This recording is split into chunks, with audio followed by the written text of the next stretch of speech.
Hello student, यहाँ पे question है कि liquids A and B are at 30 degree Celsius and 20 degree Celsius when mixed in equal masses.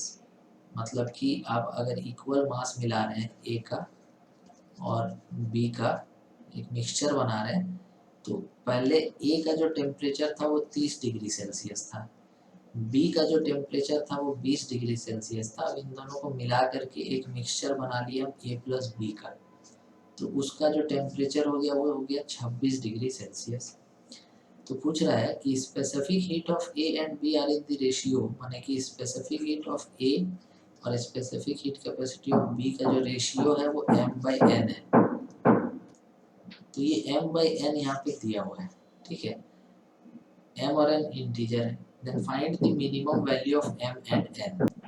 m plus n का minimum value यहाँ पर निकाल के हम लोग को बताना है। देखिए यहाँ पर a का टेम्परेचर बढ़ गया है, घट गया है, 30 से 26 हो गया है, और b का टेम्परेचर बढ़ के 20 से 26 हो गया जब दोनों को मिला है।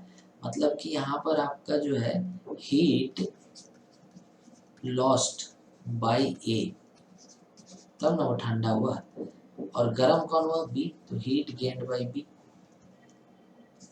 मतलब हीट लॉस हो गया a का और b उसी को गेन कर लिया, तो हीट गेन हीट लॉस माने कि फॉर्मूला हो जाएगा ms डेल्टा टी।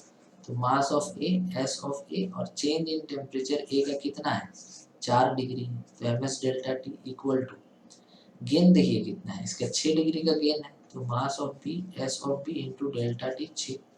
तो इससे हम लोग को मिल जाएगा ratio S A by S B बराबर, मास दोनों का सेम मिला है तो काट देंगे 6/4, माने कि मिनिमम पूछा है तो 3/2। मिनिमम जो रेशियो होगा 3/2 वही m/n का बराबर है। तो m का मिनिमम वैल्यू 3 होगा और n का जो मिनिमम वैल्यू होगा 2 होगा, माने कि 3 + 2 5 यहाँ पे आंसर आएगा। तो आप समझ गए कि m + n का जो वैल्यू होगा यहाँ पे 5 के बराबर होगा। उम्मीद है आपको क्वेश्चन समझ में आ गया होगा। यहाँ पर आपका आंसर हो जाएगा 5। Thank you.